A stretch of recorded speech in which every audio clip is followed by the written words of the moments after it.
Hello everyone and welcome back to the channel. Now let's take a look at the agenda for today's video.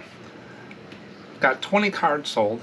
A couple of them got some real different titles, and I'll talk a little bit about titles and how I do them and what I think of the search terms, and that's just the way I do it. And then with the special topic, we're going to talk about dam postcards. It's not trying to keep the channel clean, but this is like Hoover Dam, Boulder Dam, Kentucky Dam. They're the postcards with dams on them, ones that hold back water. So we're going to talk about those and what those are worth and some information about dams. And then the poll, some people are contacting me saying that their postcards are getting more eyes on them at the post office and stuff like that. And I think one of the reasons might be because they're putting these big red stickers on them that say "Do not bend." I've never had the problem where they charge the customer first class or something like that these people are saying, and luckily I haven't had that problem yet. But do you think there's something with that? Putting a big red target on your envelope? We're going to talk about the poll. I put it out there and I put, do you put a "Do not bend" sticker on your envelopes when you mail your postcards? And we'll see if the people came back and some of the comments. And then I got about 3 or 4 viewer comments at the end of the video. That's where people leave me comments and I respond to them. So you always want to stick around on that. Now we're going to get into the what sold. And I was thinking about the what solds here. I've gotten multiple emails from people over the last 6 months, 3 months, talking about sales are slow. They're not making money. What can I do? I see you're selling postcards. What are you doing? So a lot of times I'll just ask a few questions and stuff, but there's not a lot I can do except show you what I do. And I'm not the best one out there. I'm not making huge profits and stuff. I'm just maintaining. But the bottom line is, in Business 101, is sales minus expenses equals profit. So you got your sales, you minus your expenses, and there hopefully it's in the positive, you got some money in your pocket. So if you increase sales, you increase profit. If you decrease expenses, you increase profit. A lot of people nowadays are trying to increase the top number, sales, and stuff like that. And companies that decrease expenses to increase profit, they call it cost cutting. All the big major companies I work for, or even the businesses I owned, we did cost cutting. When we had slow times, and that could be layoffs, office closing, don't buy certain things, buying smaller quantities, only buy the needs, not the wants. Now expenses, a lot of people need to start looking at expenses, I think. That says what I did this year. I went through and I've cut almost $2,500, $2,600 off my yearly expenses. Not every month, but for the year, I'm about $2,600, $2,500, around that area now that I've cut out for the year. That included an extra bank account I got rid of, some software subscriptions I got. I changed up a way I do a few things and stuff like that. So you want to look at anything that you can, over a year's time, the subscriptions and stuff on my phone. If there's subscriptions I don't use, I got rid of them. They're not going to get that $5, $10 every month out of me. It all adds up. And the biggest thing with inventory storage and everything else you do with postcards is time. Your time is worth something. If you're spending a lot of time hunting for cards that you sold, or you're spending way too much time trying to get that last dime by doing all the research on a $5 card, you might want to look at that. But the bottom line, how do I run my business and make sure I can meet what I want, is I have a budget. I have a top number and I have a bottom number. And I can live with each one of those. This year, I'm doing $70 a day in sales is my budget. And then it flows down to my profit is what I want to do every day. And I want to sell 14 cards a day. Those are very meetable goals. I'm already exceeding the sales target. I'm just about there with the cards for the year to date, and the profit is even higher because my average sale price has went up. So everything's working, everything is geared to $70 a day. Now, will I do more than that? Oh, absolutely. But that's where I run my business. So if I have a slowdown, I'm already doing there. I'm not saying I'm going to do $200 a day and struggle to reach that. I wanted to know what my average was. So having a budget, know your top number, know your bottom number, make sure they're realistic. Don't look at the top number all the time. Sales. Right now with the economy and stuff, that's hard to do. look at your expenses first and kind of keep an eye on the sales, but your expenses. If you can cut $100 a month, that's $1,200 a year. With your budget, it's just a guideline. Budgets are guidelines. So you want to try to stay in there, and if you're doing that, one month you might go down. Like the first 2 months of the year are very hard for me because I have my insurance. I have all these bigger bills that come in January and February, and I'm usually in the hole the first quarter. But then after that, I don't have the bigger bills, but I put money away every month to pay those bills every year. So that's not a big shocker. It's called cash flow also. This time right now, people having the top number of sales are not coming in. You don't want to go out and buy 10,000 envelopes because you get them a couple pennies cheaper. You might just want to buy 500 at a time or 250. Pay a little up, but you're not putting all that money out and tying it up for a year. So that's called cash flow. You don't want to use all your money. And then later on when the sales come back and you're doing very well, you can buy in the bigger bulk. But a lot of people try to save money and then they tie up that money when they could use it for something else. But I was just thinking about that because I got an email this morning from someone that's very upset that they're not getting the sale, but they haven't looked at their expenses. And then they came back and said, you're right, I need to go back and cut this and this and this. And within maybe 2 hours, they sent an email back that says, I just found $300 a month I can get rid of. That's a lot of money on there. So expenses is one thing I just want to let everybody, don't look at all the top, how to get more sales. Reduce your expenses. Cost cutting. That's the key right now. That's how I do it. And you can do whatever you want. I usually let people know what I do. So I thought I'd jump in there and talk a little bit about that. But what's sold? 20 cards.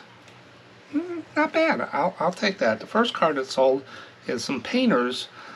I think this is in Massachusetts, Rockport, Massachusetts. They're painting on a wharf or like a dock or something. Unposted chrome card. Sold $4 to $5. Then I sold a big Continental card of Norfolk Naval Base. And I think, I'm not for sure which one, that's the USS Enterprise right there, aircraft carrier. I probably got about 50 of those left, $4 to $5. Here's a skyline picture of Seattle, Washington from Smith Tower. These little skyline shots do pretty well. This was posted in 1951, and that sold $4 to $5. And remember, I don't just do postcards. I always look at trade cards because I see those in the boxes. I've sold card number 58 of the King, Albus. I had about 40 of these things, and I've already made my money back on all of them on there. But this is sold $4 to $5. I could sell them as a set, but I just break them up, and they just sit in there, and I sell one every so often. This is the Interstate Bridge in Vancouver, Washington. There's some writing on the front in there, but it doesn't make a difference. That's the Interstate Bridge. Unposted chrome card, $4 to $5. This is one of the ones with the title. And this is High from Elk River, Minnesota. It's a squirrel, and it says dinner time. My title was Postcard Squirrel, Elk River, Minnesota. That's all I put in there, and this card sold. Did the title sell it? No. The picture sold it. People like animals. And it's been posted in 1977 chrome card, $4 to $5. So a lot of people say, I use all 80 characters in my title. I've always recommended a title needs to be as long as it needs to be. You could put all the keywords in the world, but you could have negative keywords in there as well. You want to put the keywords in that people are going to put in to find this card. They're looking for Elk River, they're looking for Minnesota, and it's a squirrel. What else am I going to put in there? Animal, fur. They're not searching on that. They're searching on squirrel, Elk River, Minnesota, postcard. Enough keywords in there to hit them. Next one is a print of the General Hoyt Vandenberg TAGM 10. It's an older, not really an older ship, I don't think. It's got a lot of satellite stuff on it. One of those prints, $4 to $5. Then I had a gentleman purchase 6 of these. And this is the submarine Toonie, SSN 682. So he I'm sold out on these cards, and the total order with the volume discount came to $27.30. Not bad. Now, if you watch my video on lighthouses, You know some of them out there can be pretty good, and you want to watch them. Because then this one I found, and I sold this one for $6.85. It is the Stratford Lighthouse in Stratford, Connecticut. Older card, 1966, I think it's posted. There's the lighthouse right there. And it's posted $8.65, and that came from that Nashville haul. I did started putting up a few of those cards from my Nashville. If you haven't seen the video, it's when I blew my budget on buying 55,000 cards, and that's one of them in there that I picked out was Lighthouse. Sold an airplane, Boeing 747-100, $4 to $5. And would you believe it, I sold a Christmas card. I hardly ever sell these things. Hail Smiling Morning. I guess it's a Christmas card. Winter scene, $4 to $5. It was posted 1906 on there, but look at that small writing. Not a bad card. I thought it would sell. This was been in there a year and a half on there. Then I had a person, you never know what they're going to buy. If you're putting cards that you don't think people are going to buy, then you're just listing your collection. So you want to put stuff in that you think people, you just list them, unless they're really bad cards. This is the Fine Arts Museum, Massachusetts. He bought 3 of these cards. Fine Arts Museum, Massachusetts. That's one. Here's the next one. Same thing. This one's an undivided back. And then he bought another one I had, and this is an undivided back posted. So 3 cards of the Fine Arts Museum in Massachusetts, $14.95, and those came from the Nashville haul buy as well. So multiple orders. Volume discounts help. Watch that video that I have on volume discounts. It really helps people buying multiple cards. Just like this one, this guy bought 2 of the same buttes. They call them buttes, I think. This is the Sutter butte. The Sutter buttes in Orchards and Blossom. I had 2 of them in my store, and he bought that one and that one, the same card. And those came to $9.10. They're just linen cards unposted of the buttes out there. So multiple orders are really good. And those will go eBay standard envelope. Next one I sold is Visitor Center, Corkscrew Swamp Sanctuary. It's just a visitor center. Chrome card. $4 to $5. Next one, another one from the Nashville haul. This is the zoo at Highland Park, Pittsburgh, Pennsylvania. White border card, nice looking card, unposted, $5 to $6. There was a lot of these zoos in there. And that thing I found, that little batch I pulled. This is Aquariana Springs, San Marias, Texas. Pirates Cove. 1968 posted, I think. Chrome card. Little cancel went through, but not a big deal. $4 to $5. And this is another one with a title. Now, if you look at this and you say, why in the world would someone buy this, or why did I list it? It was just different. It's a plate of food. I think it's turkey or something, or some kind of ham. Plate of food. And on the back it says nothing. There's nothing on there. And I think the publisher was New York, so I put Postcard Dinner, New York.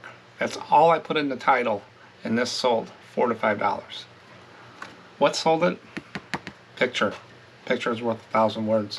So all the fancy titles, all the stuff I could have put fork, knife, flowers, dinner, tomatoes, put all those keywords across. But all I did was Postcard Dinner, New York. And I threw New York in there because that was the publisher. So I figured it was a 50-50 chance, or 1 out of 100 chance that's where it's from. It sold. It probably sat for a little while, but it sold. But that's what sold. So we had a total of 20 cards worth $120 and an average sale price of $6 a piece is what I sold. And I'll take that anytime. Now let's get into damn postcards. You'll see these in the boxes. They're a lot of them out there, and you'll see that by the sell-through rate.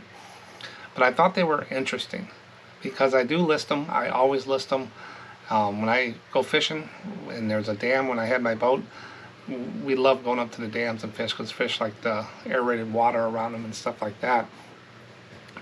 But there's a lot of things about dams and some facts I wanted to share, and while I do that, I'll show you some postcards of dams. A dam is a barrier designed and constructed to contain the flow of water. Dams are built for purposes such as generating hydroelectricity, creating recreational areas, minimizing flood risk, diverting water for irrigation, and providing water for towns and cities. Built along the Colorado River between 1931 and 1936, the well-known Hoover Dam reaches 726 feet in height. The base is 660 feet thick. The Hoover Dam was built to last 2,000 years. The concrete in it will not even be fully cured for another 500 years. As many as 20,000 vehicles a day cross the 45-foot wide top of the dam between Nevada and Arizona. Here are some of the parts of a typical dam that you'll hear about. When they say crest, that's the top of the dam. When they say abutment, the part of the valley side that meets the dam. Berm, a nearly horizontal step in the sloping profile of an embankment dam. Outlet, an opening where water can be released. Spillway, a structure allows water to be released from a reservoir. An emergency spillway is an extra spillway. So you'll see those terms on cards and stuff like that. And the ones showing water coming out of the spillways tend to do a little bit better sometimes as there's some action in the dams and stuff. But one thing about dams, and I use this as an example many times, it depends how you store your postcards. If you store them by state name, like the Hoover Dam, at one time it was called Boulder Dam. It's in Arizona and Nevada. So you got to think the same way every time. Not saying that sorting them that way or storing that way is wrong. It's your system. But my concern has always been, what was I thinking that day? Was I thinking Arizona and I put the card in the Arizona box? Or was I thinking Nevada? And did I call it the Boulder Dam or did I call it the Hoover Dam? So those are the things you want to think about when you're starting your inventory system, or you have one that you want to use that type of system, is you got to think the same every time. It still works. It's just you got to think the same, because some of the cards can cross the borders like that. Not many. I can think of some like Texarkana and different things like that. But I'm sure people that use it already have it figured out. But that's always an example if you're going to pick a system like that. Have a unique way of thinking. Is it the first state, first letter all the time, or are you going to use the last state and stuff like that? But when this dam came up, I always thought about what I said on there. But let's talk about sell-through rates of dam postcards. Now, if you haven't checked it out yet, where do I get all these numbers? Well, I have a spreadsheet that I had for a long time, and some people wanted me to share it, so I kind of put it in a PDF format, and it's called Postcard Sell-Through Rates, version 1. So this is the first cut. So I went through and updated everything. It's just basically Excel columns with postcard, Nevada, sold, listed, sell-through rate. All the states, all different things, a bunch of topics, holidays, and stuff like that. And I'm going to add to it over time. But I put it out on my Ko-Fi store. And the link is right here, and also there's a QR code if you want to hit it on your phone. You can download it for free. It's a free digital download. There's no cost, no limitations. Ko-Fi has a thing called Pay What You Want. You can put 0 in there and get it for free. Or if you want to donate to the channel, help support the channels to keep things moving here, every donation is appreciated. You can put $1 in there. I've had people leave $1, $2, $20. It's fine, but you don't have to. But it's a great place to put it there. They used to just have it free, but now they do a pay what you want. So don't be obligated to do that.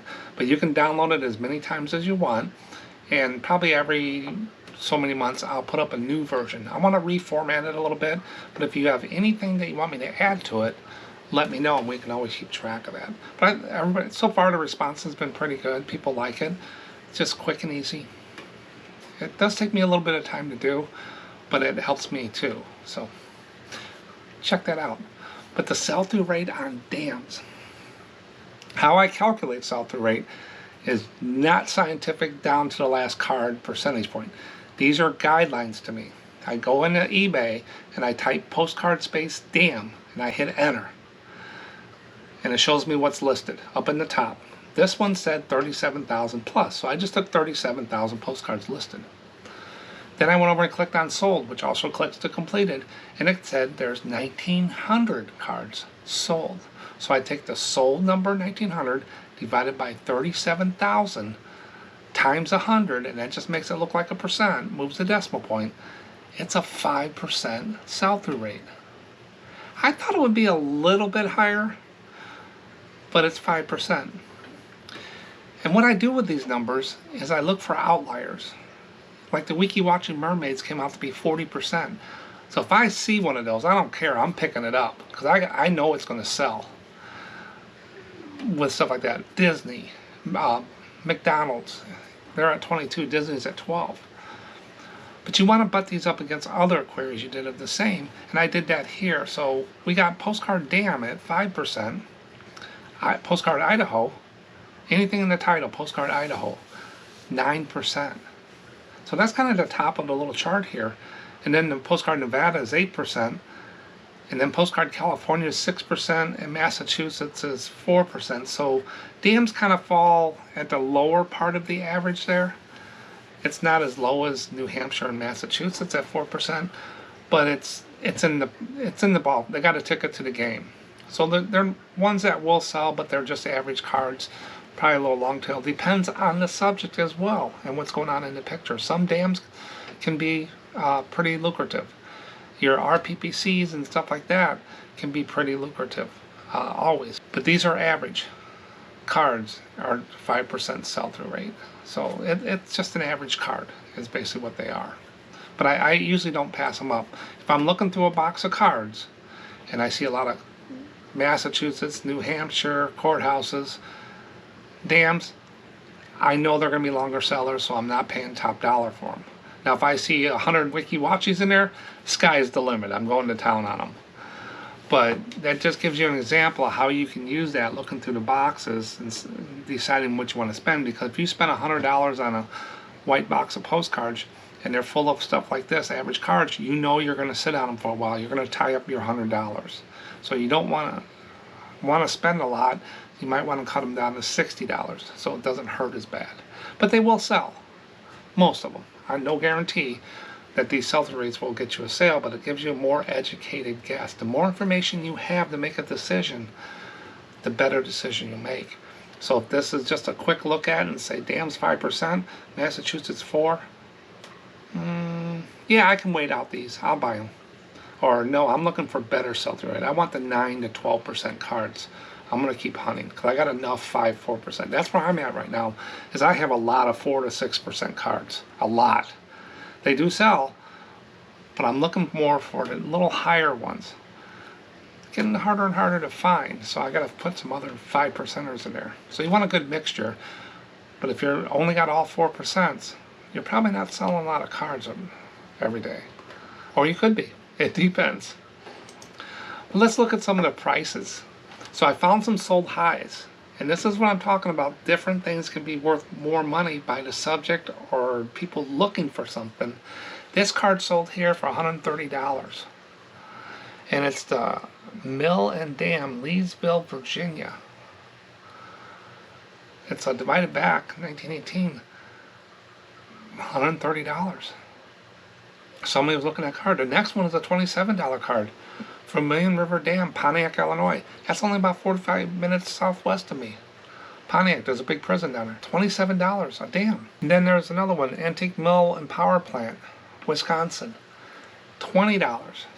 So these are other ones like post offices. You want to do a quick check in Worth Point, Terra Peak, or eBay to see if the town, I think the town or the river or something like that is what sells these, just like post office. So a quick check just to see if it's an outlier. If it comes back and you're seeing all $4 to $7, you know it's going to fall in the bucket between $4 and $7. But if it shows that it's selling for $30, you might want to put it to the side and do a little more research. But those are sold highs, 130, 27, and 20. So I think that $20 to $30 on the high side. The low side, I've seen this card, the generator one, and I've sold it for more than that. I think you can get. I think they could get more money for that one. $1.09 on there it's a powerhouse in Nevada for the Hoover Dam. It shows the generators on there. I've gotten more money for that card in there. And the next one, this was a unique one. This is actually a large letter Boulder Dam card. Large letter, I definitely know that card. You can get more money for it. You always want to check your large letters. I think I put something on the community tab the other day. I was researching it and I found, and I said, you know what, the people need to be reminded to check these cards because some of them can be really good. And I don't know if Boulder Dam's above average, but I know it's definitely more than $1.92. You can get more on there. And I do have a book. There is a book about large letter cards. I've shown this in the large letter video, but it actually, the price is on here just like every reference manual, but it has pictures of all the cards and stuff in there. It's called Large Letter Postcards, the Definitive Guides, 1930s to 1950s. I'll hold it here. And there's the ISBN number right there. But that's what this book is. I don't look at it much anymore, but I kind of know what they are. But a lot of times I'll go in there and see, just look through it and see which ones were the higher back then and what's the neat ones and stuff, or different variations. Tells a little bit about the history of them too. You can find that on eBay, Amazon. I forgot what I paid for it. But that's a neat book to get. And then you got one here for $2.65, Loch Raven Dam on there. But I think all these could go up a little bit, especially the top two. Probably get $3 or $4 or $5 more. Might have to sit a little bit, but I've sold both of those before. Then I always, when I go through this stuff, I find extreme pricing. And this is not the roast to sell or anything. It just lets you know that these are out of the ordinary. So right here, $10,000, $2,500, $995. A lot of people have come back on the comments and videos and said they think it's money laundering. I always saw money laundering if it was sold. If it's just listed, then no one bought it. How are they laundering the money? If it's sold and someone bought it and they transfer the money, I think that's where it is. But someone wants $10,000 for, I think it's an RPPC in 1908 Rapids below Great Northern Dam, Minnesota. So if you got this card, I don't think you have a $10,000 card. So be careful on these big ones like this. The dam in New York has a Washington stamp. $2,500. And this one's Lake Beach with Schaefer Lake. I went on vacation. We used to go to Schaefer Lake, Indiana in Shelbyville. It's not far from me here. $995 card. I think I've sold that card before. There is a big dam there. But watch these. Be careful with these. What I'm trying to say is I don't even really look at them. When I see stuff like this, I just throw them to the side. I don't have a $10,000 card. I never will. I don't look for them on there. So these people are doing something. Maybe it's money laundering. Maybe it's just they want to see what sticks. Hey, I give credit to anybody. But it's just a listing sitting out there. So be careful with the extreme price ones. Don't think that you have a $10,000 card. Let's see what these people are listing these things for. And I always look at the listed. I wanted to see what people are thinking. How are they thinking about damn postcards, or the type of postcards that they're listing, and what am I thinking wrong and stuff. It gives you a whole picture of perspective by looking at the high ones, the sold high and low, sometimes the extreme, what to throw out. And now we're going to look at the listed. It gives you a little bit more information. Sweetwater Dam, San Diego, California, $94. Listed high. You know, I'm not an expert on the damn postcards, so I don't know if this is good or bad, but I didn't find any comps that would support this. The next one is Ohio Dam, $50. The bottom one is just a chrome card of a night scene of the Washington Dam, and I think I've seen a lot of Cooley dams out there. I do not believe that's a $45. All of these I looked and see if I could find comps that were comparable to support this, and I did not. And this is just the final product out there that I'm competing with, that I wanted to see if I can get some extra dollars, if they're going to get the extra dollars. But I'm not seeing the supported documentation or other cards that sold that would support these prices. Not saying that they'll ever get them for that one seller, but you want to be careful. You want to be the high, you don't want to be the low. I always try to find the average, and I want to be just above average. I don't want to be the top, and I don't want to be the bottom, and I will not chase to the bottom. My cards go up at $4.65. My bottom number, if it can't be listed for that, it goes in a box to be lotted up for the flea market or whatever. I don't sell, put it up for $2 or whatever. It's not worth the time to me. I'd rather lot them up. That's what I do. You can do whatever you guys want. Next one, the listed lows. Now the Bonneville Dam fish lighters. Now fish lighters are, dams can stop like the salmon from spawning and stuff, so they build these fish ladders where the fish can jump and go around the dam or through the dam or whatever. I've always done well with fish lighters. I've sold them for more than $1.60. They do a lot better. They're not your top dollar, but I do get better than $1.60. So I think there's some help here that they could get a few extra dollars on that card. Now the other one is the Flaming Gorge. I've seen a lot of Flaming Gorge dams, but I think you can get more than 99 cents for it. It's not fast sellers. It's like with the train in the gorge, that bridge. It's kind of like the natural bridge. There's just a lot of them out there you're competing with, but if someone's buying one card from me and they want to buy a few more to get the discount, they might throw this in there.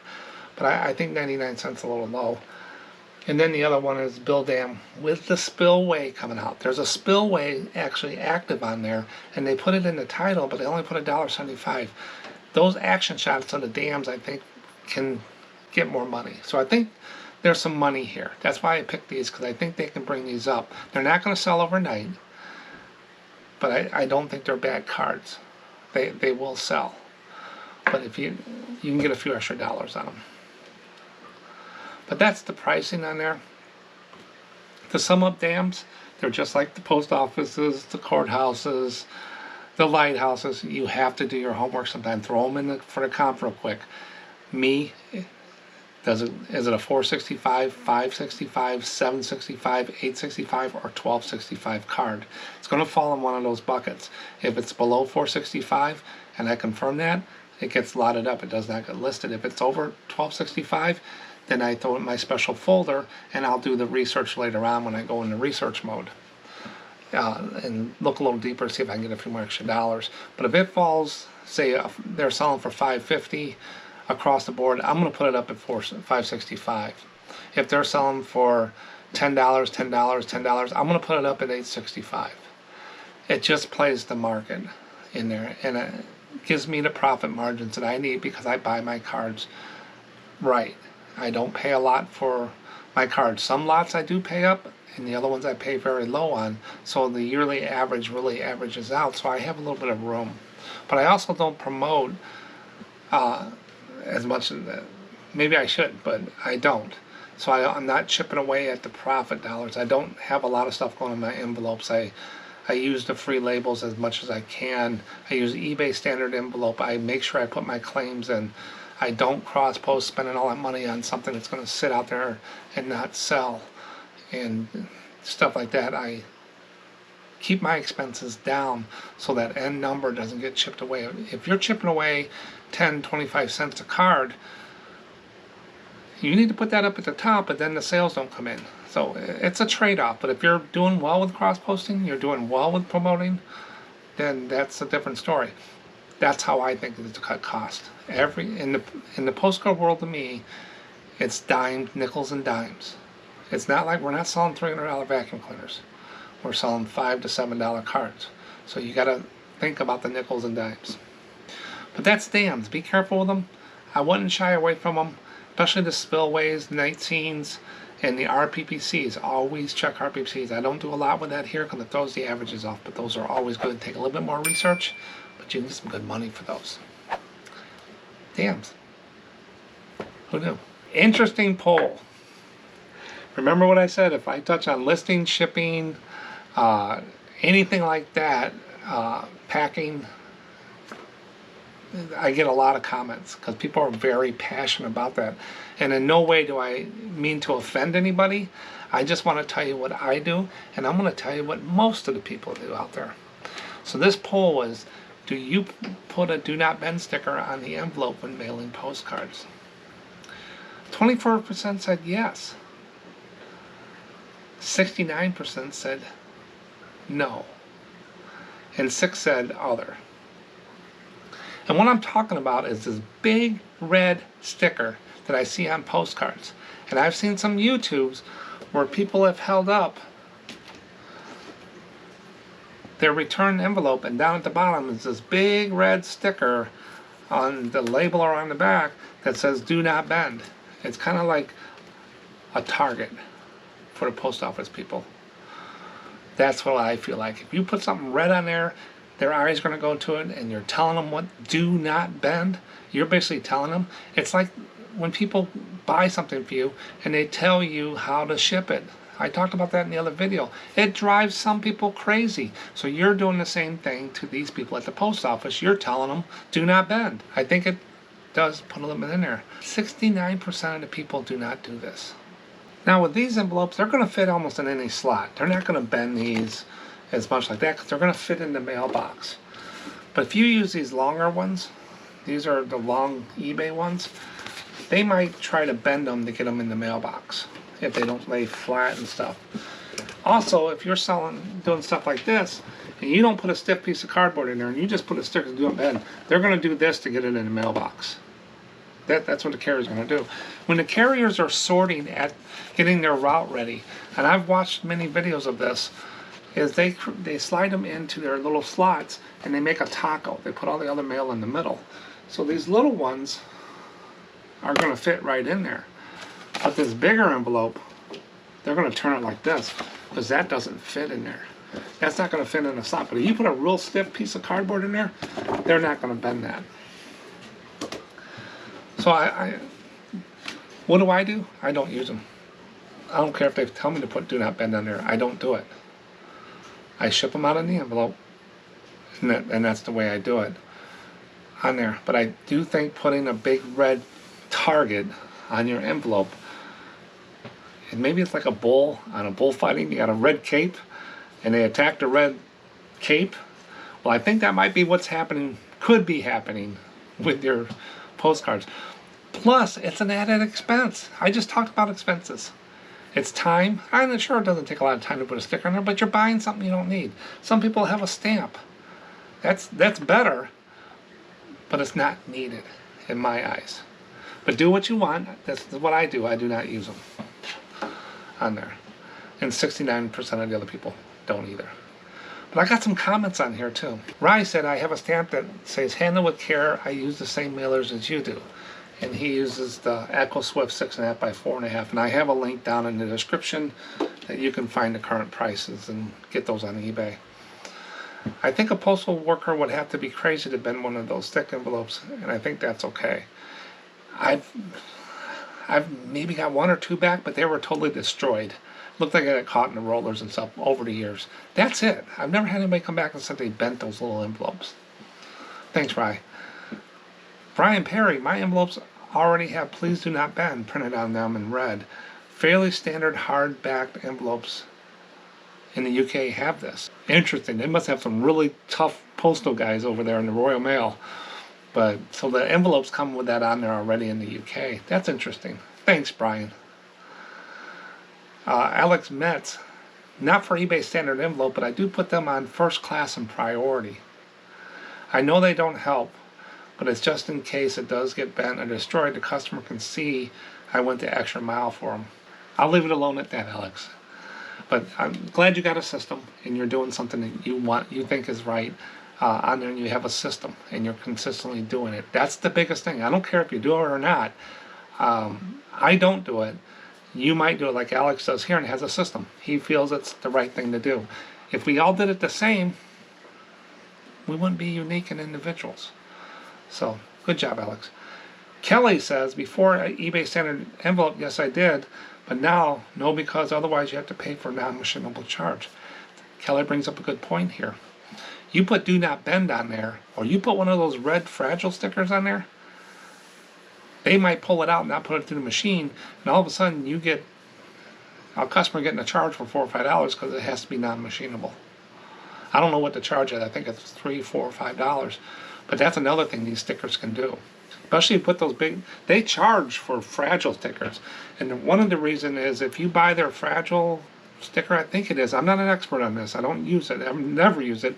But if you buy it and you put it on a package, the post people have to hand deliver it to your door.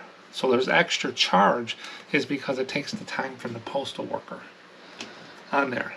So these stickers might be causing some of those issues that you guys are seeing with that, is being a big red target and it gets bent, or they're being pulled from the machines, like Kelly said. If anybody has more information about that, let me know, if you're a postal worker or whatever.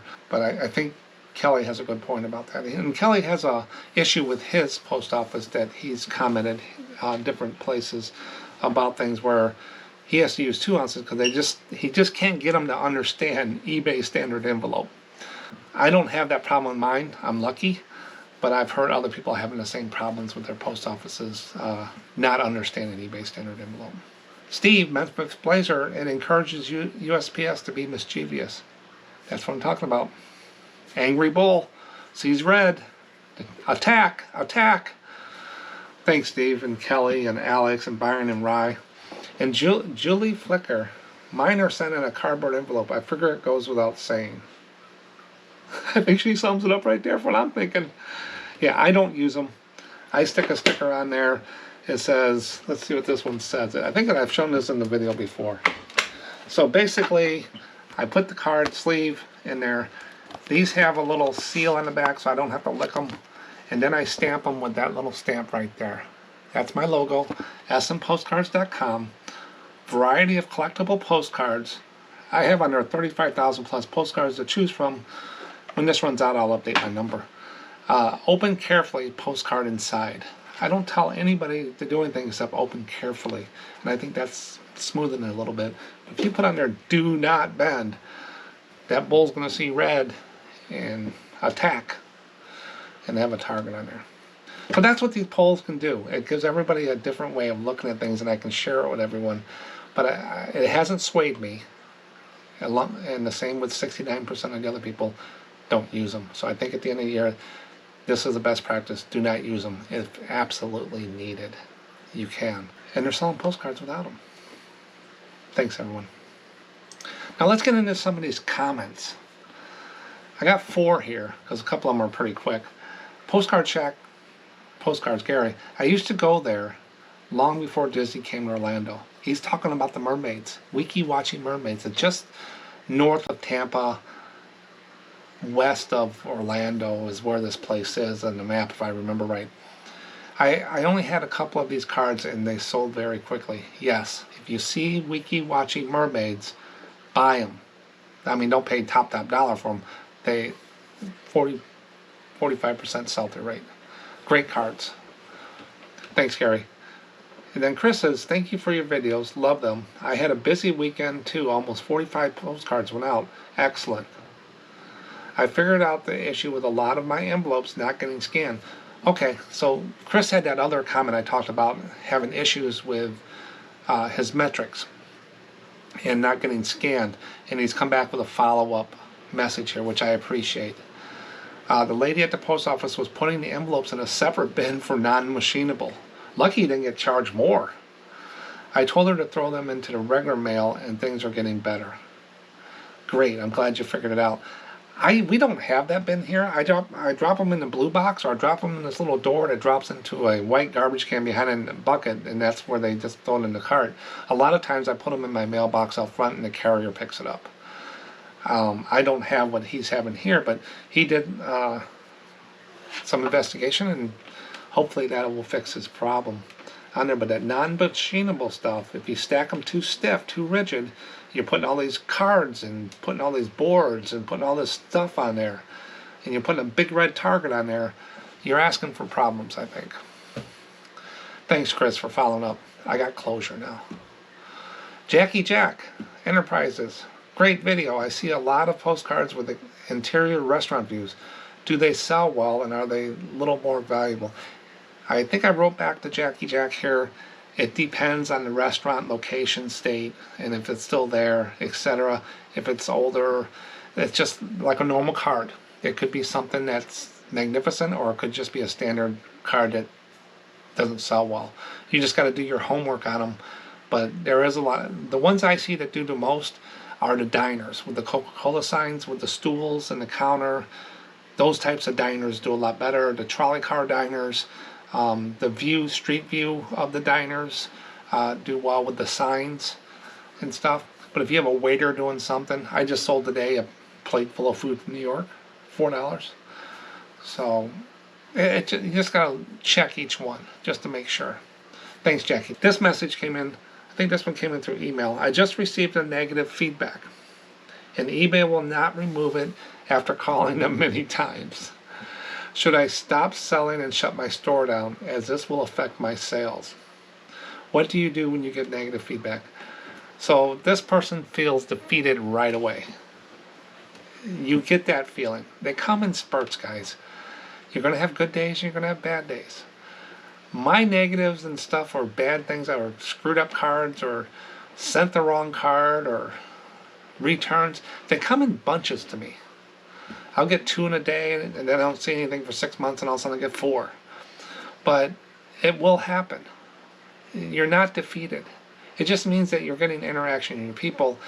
And you, before this guy could have got 500 good feedbacks and get 1 negative, and it throws him all off, and he just wants to quit. What about those 499 other ones that you did very well with? Don't let these little guys, don't sweat the small things. 2 things I tell people they need to get over when you start reselling: feedback and returns. Don't base your business decisions on feedback. Well, if I do this, they're going to give me a negative feedback. Just do it. If they give you a negative feedback, they give you a negative feedback. You did the right thing. You don't be held hostage by feedback. Feedback is just another indicator of how you're doing. Do not let it upset your world. You don't want to go below standards and getting a lot of negative feedbacks, but if you just get 1 negative and everything, so what if it doesn't say 100? I've been carrying 99.6 on feedback for 11 months now. Hopefully it'll drop off soon, but then I'll probably pick up another one. Some guy said poor quality on a postcard. I have no idea what he's talking about. It's just a postcard. So did he get the right one? Never responded. And eBay's not going to take it down because it's just an opinion. And he didn't say anything or whatever. Is it a big badge of honor to have 100% feedback? I don't think so. Every store will bleed. Every store is mortal. Things will happen. You will have things sell that you can't find. Stuff like that. What I do when I get bad feedback, I try to get it removed. I don't make it a priority, but you got to do it in a certain amount of time. I don't get that many. And if I do, I reach out to the customer first. And plus, I don't put replies right for everybody to see. No one's going to go in and look at your feedback like we do. It's overrated, you ask me, on there. And people get workups. They work more on trying not to get bad feedback than they do a lot of other things. I tell people they just need to stop. Let it roll. If you get one, have a procedure for your business how to deal with it. If I get a bad feedback, first step is I reach out to the customer. If that doesn't resolve it, I reach out to eBay. And if they don't resolve it, I reach out to eBay. And if they don't resolve it, I reach out to eBay.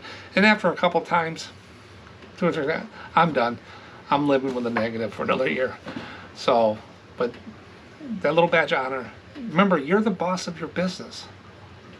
You started reselling to be your own boss. What are you worried about? Someone going to come down and yell at you because you got bad feedback?